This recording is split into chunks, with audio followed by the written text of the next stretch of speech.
Bonjour, bonjour au peuple congolais. C'est la voix de votre frère qui crie dans le désert.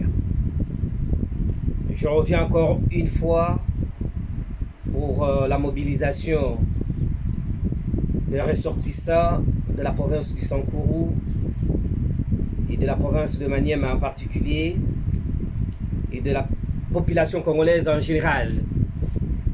Tout celui qui fait un constat amer sur notre pays actuellement, que le pays ne va pas bien, soyez la bienvenue.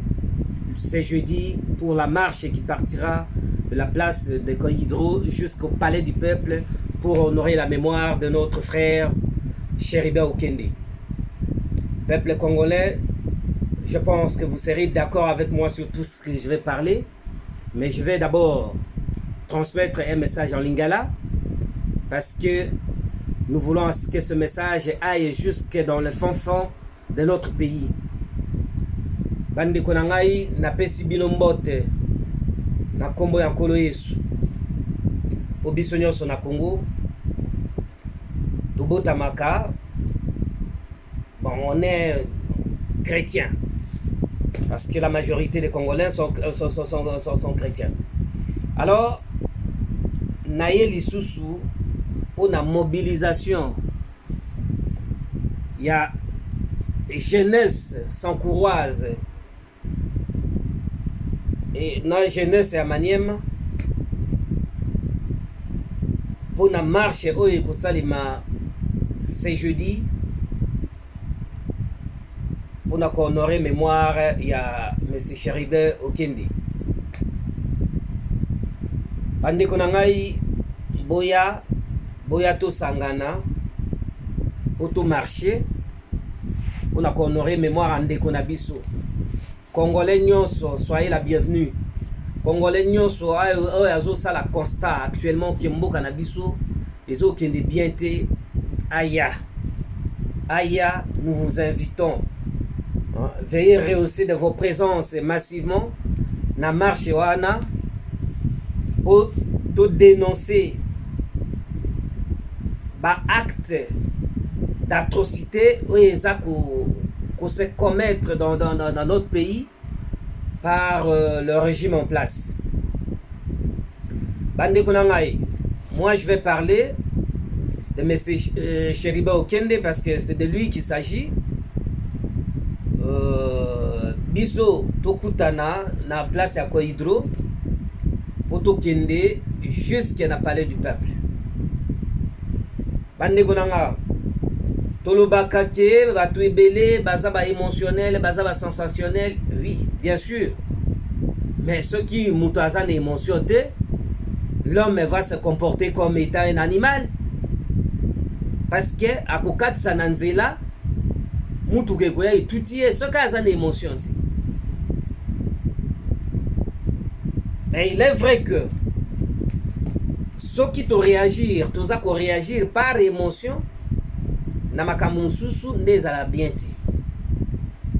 Mais moi particulièrement, j'ai toujours eu l'habitude de réagir par la raison. Parce que toko définir raison comme étant une émotion mûre, une émotion mûre. Donc, likamwe salami, moi yo réagir à l'instant ezate au vandina nous pour l'ougandenga ko digérer en haut pour réfléchir et comment tu vas répondre face aux problèmes posés. Bande konangai. Bon, te belé parce que l'audio que j'avais fait avant-hier pour mobiliser les gens, je vis beaucoup de commentaires, beaucoup de gens qui m'ont traité d'un tribaliste, un régionaliste. Bon, c'est pas ça. Loin des yeux cette idée. Moi, je ne suis pas tribaliste. Moi, j'ai véhiculé, j'ai circulé tous les Congos. Je maîtrise bien notre pays. Et tous ceux qui me reconnaîtront, par exemple, si vous demandez à ceux qui me connaissent, d'ailleurs, tout mon entourage, ce n'est pas les gens de ma tribu. mon entourage, c'est pas les gens de ma province. Pour bien dire, d'ailleurs, j'ai pas beaucoup vécu dans ma province que dans d'autres provinces. Donc, c'est pour dire que Ngaï Naza Congolais, et j'aime tous les Congolais, et j'aime le Congo aussi. Mais, bandeko nangai, photos à la trop le quoi c'était na makambo ebele, parce que tout ça la ba vidéo, tout bando ça la ba vidéo. Entre temps, je profiterai de cette occasion pour vous annoncer que tout ça na projet moko yakosala. Bon, j'ai fait ça comme état une association, mais il y a eu beaucoup de makambo ebele d'ordre familial, voilà, et concours de circonstances. Et na retaki projet nazali na ngo. Donc to fongo la chaîne oyo to kubenga ngo PSPC. Donc pirogue de sauvetage du peuple congolais. Pourquoi to pesi chaîne to fongolaka kombo wana parce que bateau oyo ezo mema mboka na biso, bateau oyo ezo mema ba congolais et kokoma na libongo te ezo chavirer. D'où, ceux qui bateau comme Odinda, on a toujours cherché les sauveteurs. Et les sauveteurs, avant d'y aller pour sauver les gens, ils sont bien préparés. Ils ont l'air épais, les équipements de protection individuelle. Yangouana, l'air Tokobanda, Makamuna Bisu, Yakoloba sur notre chaîne, pirogue de sauvetage du peuple congolais.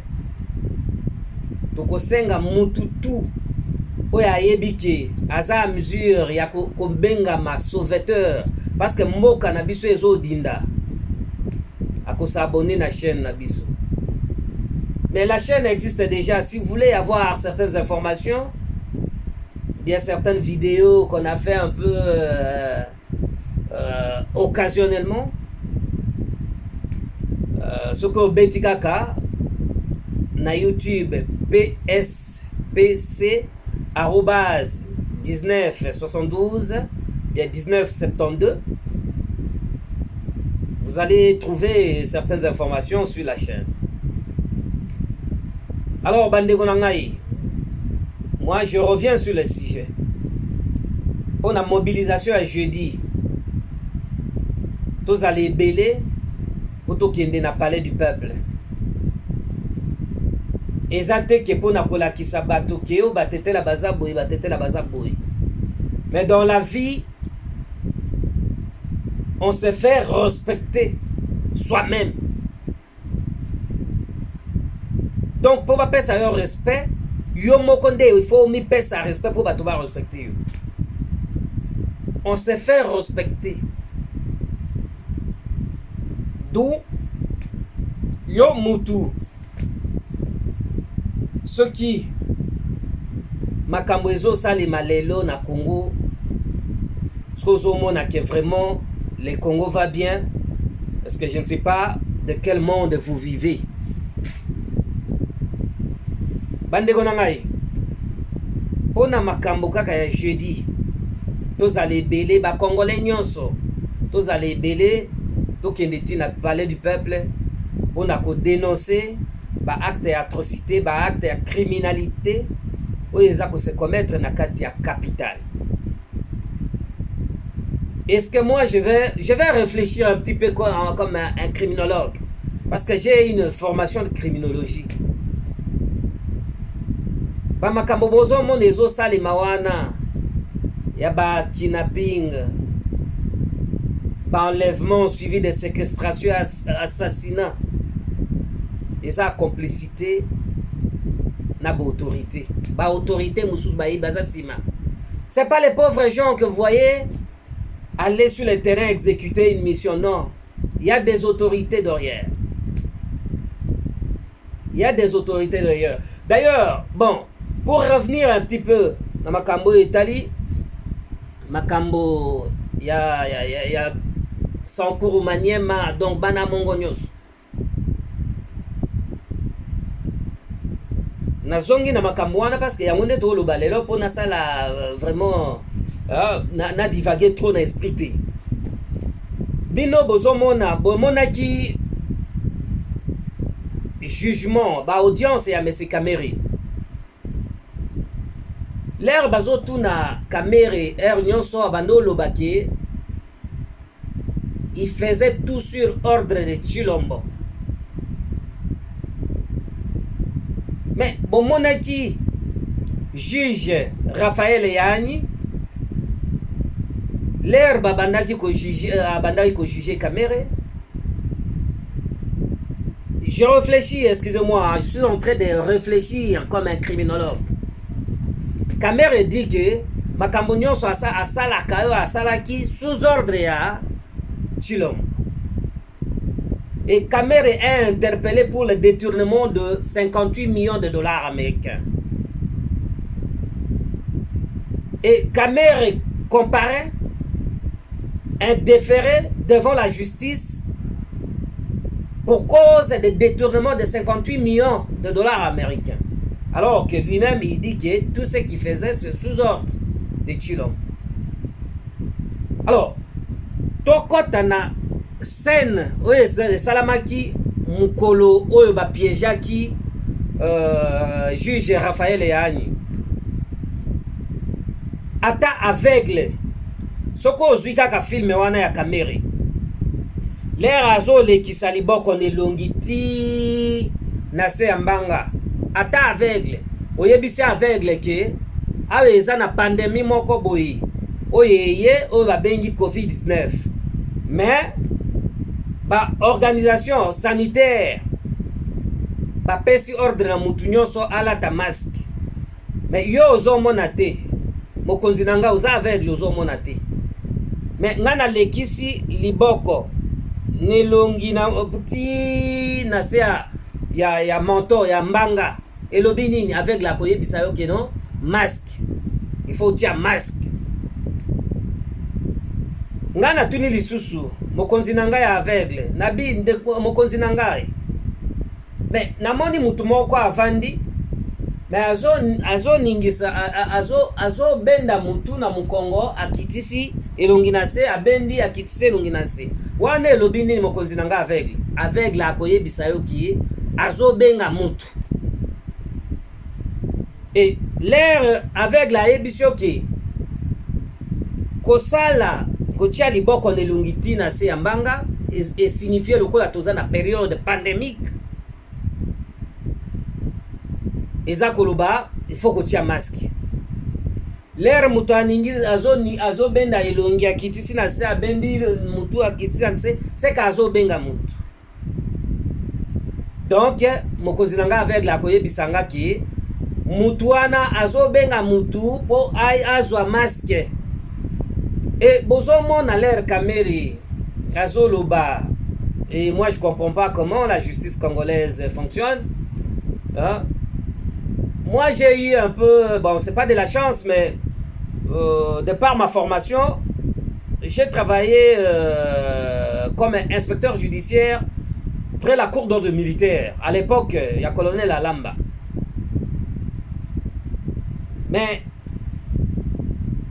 bon, c'est pas si justice congolaise est à subir beaucoup de pression, beaucoup d'influence de la part des autorités gouvernementales en fait. Alors, parce que leur juge Yani Azui masque au petit wana a changé, a tchemba la mort même pas 2 secondes à bandi ko tousser. Muto ake koufé pas naï. Et la mort de ce fameux juge Yani Raphaël est restée bloquée. Donc il n'y a pas de suivi. Il n'y a pas de suivi parce que les Camerounais ont l'inventé au lieu de suivre l'enquête. Je ne sais pas si on a désigné un juge ou bien il y avait même des enquêteurs qui ont fait des enquêtes préliminaires. Non, il n'y en a pas. Ils n'ont rien fait en fait. Alors, dossier à juge Yani et Vandi Namoka à Bongo. Ce qui réellement justice congolaise fonctionne comme elle se doit. Mutuana ou azwaka masque qui est changé fallait qu'il soit interpellé. Et je sais bien que les commanditaires de l'empoisonnement, de l'assassinat, parce qu'on peut assassiner quelqu'un par poison aussi, et l'IWAP a jugé, c'est un assassinat, c'est prémédité. Bazui, masque, baké, tu as acide, et nandenge kamera zo sala basini wana bengi sa mutu wana ba pesa ye, c'est prémédité, c'est bien organisé. Toko qualifier ngo d'un meurtre, toko qualifier ngo d'un homicide, que ce soit volontaire ou involontaire. D'ailleurs, l'homicide volontaire, c'est le meurtre. Mais dossier wana etikali ka bongo. Boye baka ke makila liboso Tshilombo asimbaki na maboko na ye ya mutetela eza ya juge yani. Parce que Kamere a bien martelé que tout ce qu'il faisait sous ordre à président de la République. Et maintenant les juges s'est montré trop rigoureux pour étouffer le dossier parce que le président de la République, votre président, est impliqué. Il est impliqué dedans. Babomisi yani. Makila liboso Tshilombo, eza na maboko na yo, eza juge yani.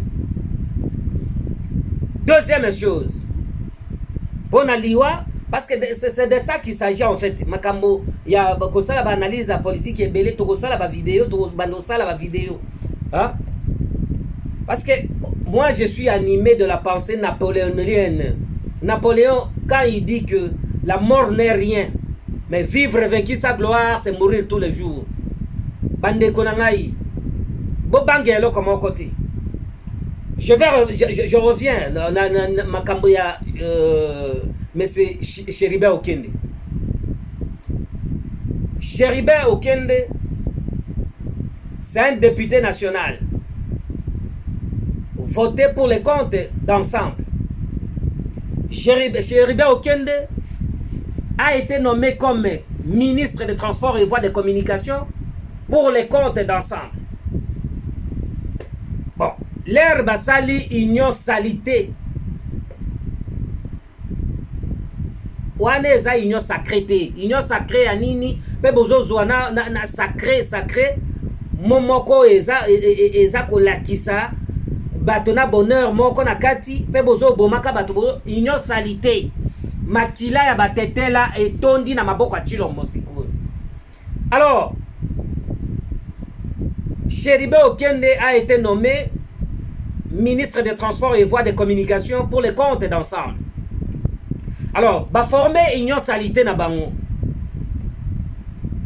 Leur président ensemble, M. Moïse Katumbi à l'occurrence, a moniqué ba clause ba salaki Tshilombo aza ko respecter en côté. Il est à se retirer. Et je vais vous dire quelque chose. Pour les comptes d'ensemble, c'est pas seulement Chéribe Okende qui a été nommé comme ministre, comme membre du gouvernement. Il y a Mohindo Zangi, il y a Christophe Lutundula Pala, il y a notre frère là encore, notre frère là Katangé. Son papa aussi était parlementaire là. Bon, Nabosani Kombonaye. Alors, l'ère Moïse Katumbi a constaté que politique union salité ligne menée et okende à faveur de la population, il a jugé bon de se retirer. Je réfléchis en qualité de criminologue. Alors, M. Chéribe Okende vit ces notions de rationalité pour qu'il puisse pas se contredire à lui-même, à l'obaki azala fidèle na chef naï, et il a présenté sa démission.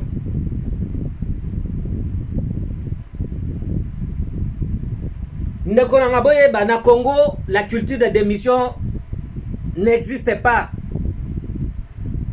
Moi, depuis que je suis né, je suis grandi, maintenant, na mandefo ezo koma ekomi pembe.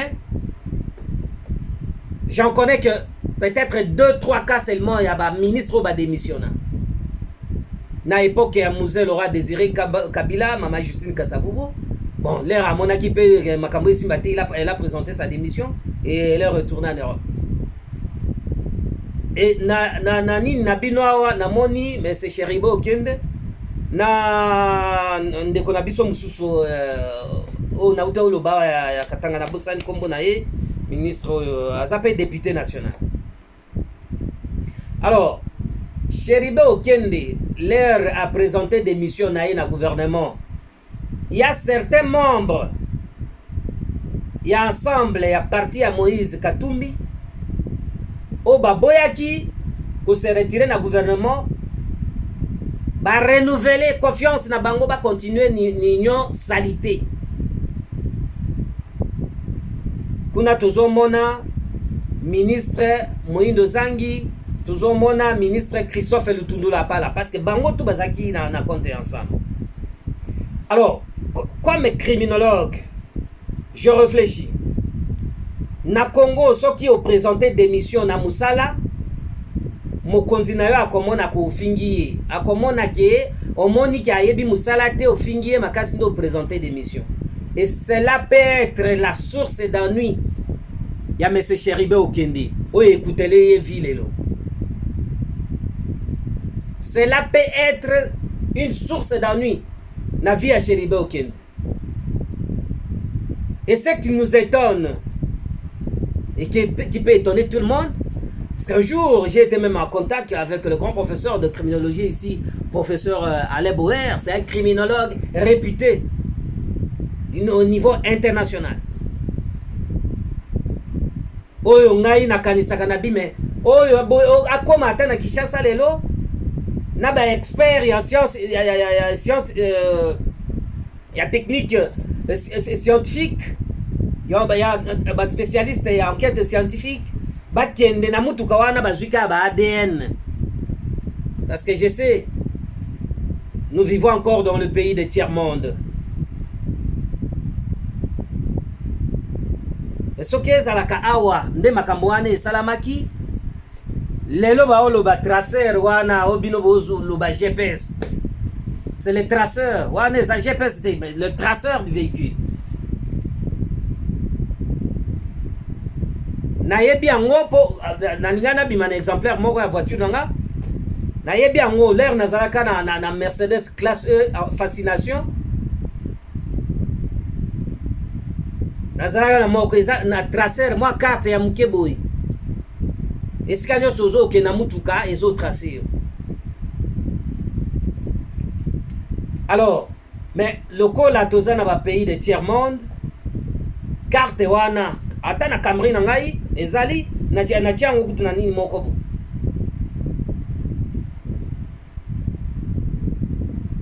Ce qui est à la mboka où ils ont un peu développé, mais les situations wana moi ba élément de réponse les lots.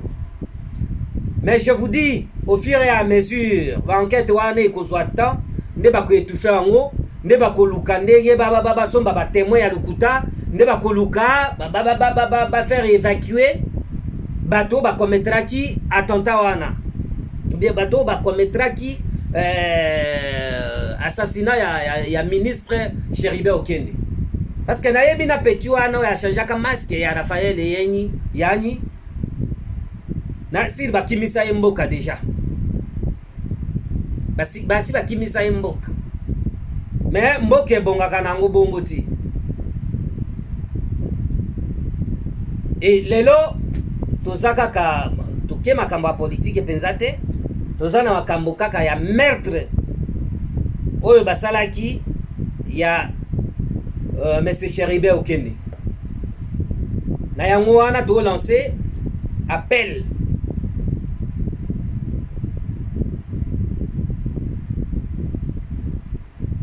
na ba congolais nyonso baza sérieux parce que notre pays ce qu'on a sérieux lelo et que mboka ezo kende kitoko. En tout cas, je ne sais pas de quel monde vous vivez. C'est pas de quel monde vous venez, dans quel monde vous vivez. Donc, bandeko na biso, il y a Sankuru, il y a Maniema, il y a Kasai.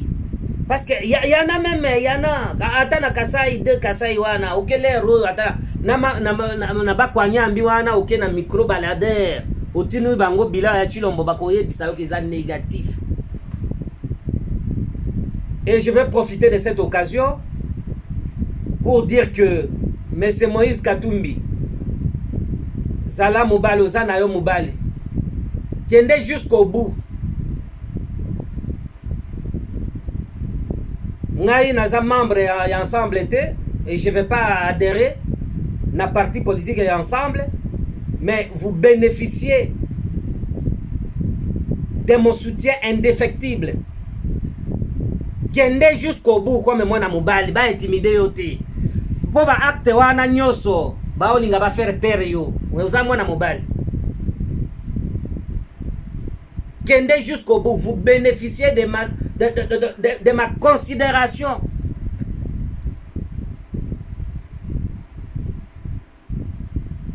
Kende na bango jusqu'au bout comme moi na Mobali. Hein? Si vous avez mis en jeu une cagnotte de 100 000 $, bah congolais. Même aux alaki muto au participant qui n'a assassiné 100 000 $, c'est une somme colossale. Bimisa secret. Bato bakoluka toko bimisa yo, toko bimisi secret. C'est un assassinat, c'est un crime d'État. Personne ne peut refuser. Binomo ko constata ki mukolo wana déferlement.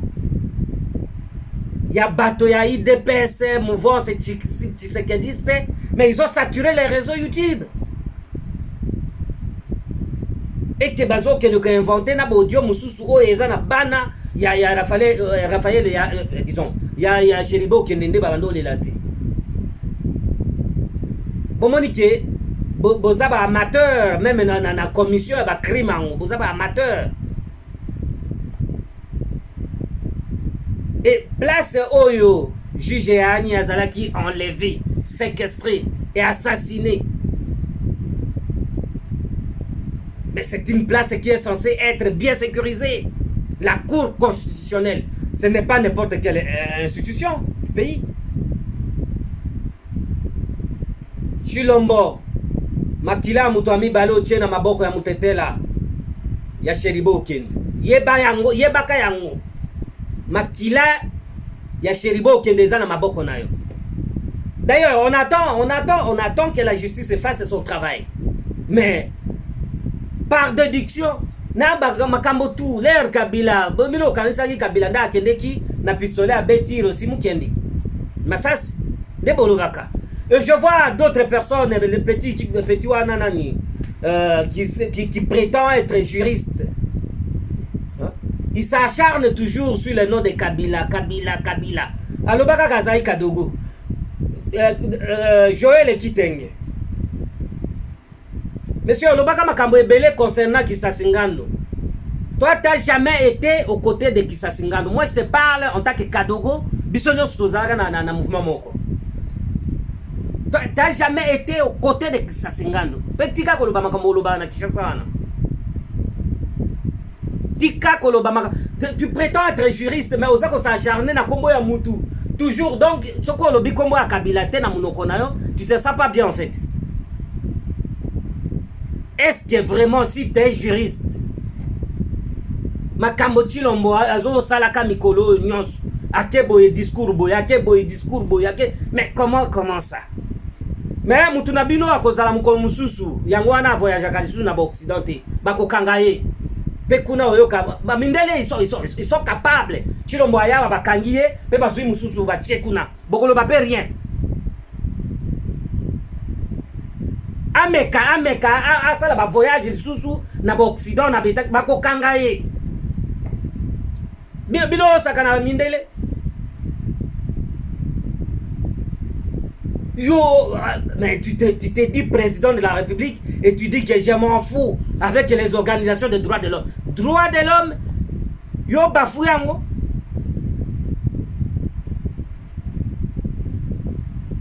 Alors, tozongeli kaka makambo ya Mese Cheribe Okende.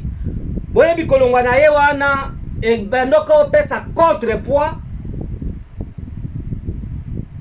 na makambo etali politique. Donc contrepoids comment? Parce que hier bato tuna ke Tshilombo à cause à l'impliquer na liwa ya Cheribe Okende. Qu'est-ce qu'il représente politiquement? Mais monsieur, mais bino boyebi makambo te hein? Boyebi makambo te na politique. Même une voix compte. Mais boza koloba qu'est-ce qu'il représente politiquement? Bon, Joël Kitenge nazongeli yo lisusu. Soki oza juriste ya solo osoloba makambo ya Kabila. Soki oza kadogo ya solo oyebi makambo ndenge olobaka. Bino boye moi j'étais victime ya ba filature na Kinshasa ke nazaki Rwandais. Alors que ata Swahili ya pamba na yebite na kendeki leo na kekuna na ye kokota kaka kisoda nde toyeba kadogo. Mais ceux qui sont venus de Bukavu là-bas, il y avait un SD, il était décédé à Makala. Azaiki SD à 50e brigade à général Yav. Nawej. Paix à son âme. Bango baya na ndako ke naza Rwanda baye ko fuye ba manduki nazai nango.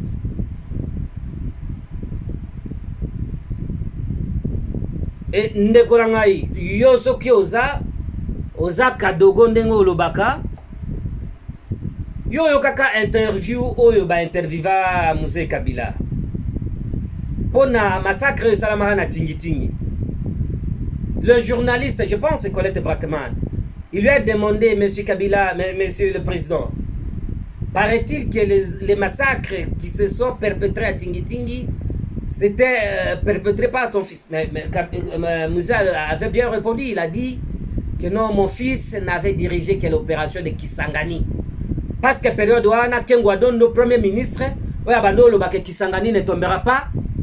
Et c'est Joseph Kabila qui a dirigé l'opération de Kisangani. Et Kisangani a fini par tomber. Mais ce que les juristes, ceux qui juristes, ceux qui défenseurs judiciaires, ceux qui avocats, ceux qui magistrats, voilà. Mais ceux qui m'ont ezali, parce que l'allégation, binoka pona Tshilombo, ceux qui m'ont alobio, attanga quitté diplôme boyete, bobio, imputation dommageable, oh diffamation, oh ba congolais ba yebi, tout le monde, ba yebi ka infraction, imputation dommageable. Mais l'air au loba kamakambo a Kabila wana. Ngana zo loba nayo, c'est pas parce que je suis en train de défendre Kabila. Kabila, en tant qu'ancien chef de l'État, ce qui justice et la kisike, on peut le poursuivre. Naba acte oya posaki pendant son exercice. Mais pourquoi l'andelaye justice l'andelaye ba kangaye ba condamné? Mais ça sert à rien pour s'acharner chaque jour. Toi tu me passes à la télé sans prononcer le nom de Kabila. Donc chaque jour que tu passes à la télé, il faut que tu parles sur Kabila. Mzee Mutoyaki Naye l'a reconnu comme son fils. Même Congolais adoptifs soit-il, mais notre constitution permet qu'on devienne aussi Congolais par adoption. Donc, Mouto a commis Congolais par adoption, ou bien Congolais par naturalisation, ou bien Congolais nebo messani de père et de mère. Mais Bangonio se va bénéficier quand même, ils sont protégés par les mêmes droits. Bon, Moutou Kabila Ngonde, Azaka, Moutou ya calme. Mais moi, à sa place, j'allais constituer même des équipes. Au lobby Makambonanga, équipe Nanga est portée plainte contre eux. Comme ça, tu amènes les éléments de preuve qui montrent que Kabila Salabo et Kabila Salabo. hein? Est-ce que les lots nengo prétendaka kolobaka ka air nyoso ata za Rwanda mais akomaki congolais botika ye soki lo ekolandela ye na makambo asalaki bakokanga bakangi c'est tout. Bino bato ya IDPS mitu na bino na yebite ba cervelle na bino ezo André ya ba je dirais ya ba lézard en fait. Hein? Boye ko prêcher ba congolais culture ya ba insulte ba injure ya nyos. Biso na Congo to mesana bongo te. Chilomo makila ya batete la mibale na maboko na yo. Olinga te oko répondre na ba acte ozo commettre lelo. Bukubolobaki Kabila nda bomaki lo simuke. Kabila nda bomaki tout. La mort naturelle à l'époque de Kabila ça n'existait pas. Donc mututu asa ata akufi na malaria Kabila. Et toi avec des preuves comme aux président de la République et que oyebi ko organiser ba appareil sécuritaire ya mboka te. Donc juge yani na maboko na yo makila na ye ezo ganga ato lali Sheribert okende makila na ye na maboko na ye nayo.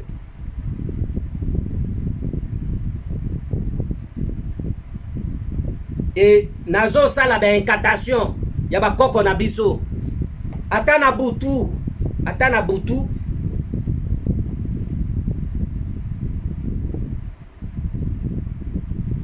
oko répondre mko mususu na makambuzo sala mboka wana boko répondre mko mususu. Alors bandeko na ngai toye pona mobilisation kaka mobilisation on a jeudi on a honoré mémoire ya Sheribert Okende. Toye tozo bengisa batu poto la kisao batete la boyete mais na vie mutunde aluka kapo ba respecter ye. Ngana zo mona bayaya na biso ba para na biso po bazo sala politique lelo bazo sala kaka politique ya sima pour pas profiter de makamambo. Non, il faut faire la politique de conviction comme Sheribert Okende. Hein? ala kisaki ki azalaki na conviction ko sala politique. Ya azalaki wana po akende kaka pona ko yiba nde bato wazo yibaka na Congo te. Non. Non, bande ko ngai. Vous me permettrez un petit instant, même 2 minutes, je vais envoyer le message dans ma langue maternelle. Mais ici, nous invitons tout le monde. Tout le monde. Parce que ngai, ceux qui babo makamunyanga, ceux qui at mundibu, ceux qui mungmande, ceux qui mundande, ceux qui ba mushi, ceux qui morega. Donc, nalingana tomboka. Parce que personne n'a droit d'ôter la vie d'une autre personne. Et nalingina suksamuke parce que musala ango basoda ou baza ceux qui il y a une rumeur, il y a des rumeurs qui circulent là que non ba monaki jeep ya garde présidentielle bande ko ngai bino mona ba DSP ba dondwa na mboka wana mais mutu abu auta na godio na este tout tambola à l'époque j'étais encore petit, j'avais peut-être 23 ans 24 ans. Mais kimaki. Donc boza naebi bino bato bo exécuter ki mission ana boza pe ba père de famille. Mais okolinga mukolo mususu te bazwa leki na yo aza civil bakende ko bete masasi bongo. Biso nyos to sala musala wana. Et nalina na ouvrir moi parenthèse mo boy. To monaki awa boxer podo boye monaki mboka wana ki tribalisme kaka boxer moko asalaki nini aganyaki bitumba mais azalaki accompagné na ba journaliste ti la présidence babimisa $100,000. Alors moi qui vous parle à cause de ce pays là tozala na bitumba nazwa choc, j'ai subi une ablation testiculaire ne naza boy Hein? Yango na ubaka pona mboka wana, personne ne peut m'intimider. D'ailleurs, totika lelo tozaka pona mobilisation. Lelo toza pona mobilisation. Bon, bandeko nanga toza ko inviter Congo Mobimba, mututu oyo aza sérieux. Aya ko rehausser de sa présence na marche wana. En tout cas, je vous remercie infiniment au nom de la patrie congolaise. Ana lengo, ana atetela, ana ngeso akusu wa mongo, date d'amboto fixe deko le chilanei. Mbaye tokenda kenda pololo palais du peuple d'acho honorer mémoire wa ona ngeso Chéribert Okende. Da kombelete ko nyele, da otolo ekelende. Nous toko hemba chika elimwanyu. Parce qu'il faut savoir se faire violence dans la vie. Et quand la ouïa, ça est important. Mais tu arrêtes d'abord pour aller honorer la mémoire de Chéribert Okende. Alors, tu étais là. Ah, on est tout ça, le rapport de force. Mais nyoye, quel est le seno, otonda me mbayanga respect, ondele, ndeda foko le nyapa kwe kayanga. Onda wambola nga kicha wa okokonya, oko dikachi dadi konge. Da hambita eteketa che, otetela che mbeaka, dikachi dadi konge, utilité wa kido, les autos. Donc ça sert seulement ka njakitola kambushila. Surtout jeunesse, il y a c'est ça en cours. La kusu, la membele, la kuchula membele ndondo a mongo tout. Toute la jeunesse congolaise dans l'ensemble. Bon c'est fier naba yaya batata na biso bazamba osala la politique wana te ba putain je suis encore rentré dans l'ingala, hein? Alors que les côtés que t'as l'autre tête ah nous nja contacté kale ndoda ça la politique, ils ont fait leur vie. Maintenant c'est nous qui devrions frayer les chemins pour les générations futures dans notre pays, d'accompagner les so nyoye fulaloi le chila l'année donc vidaloi tayo chota umomalo ko hydro polo malo lo palais du peuple d'acho honorer mémoire wa ona ngeso Chéribert Okende le sakalo toche la yo ya lo di holeso. Merci.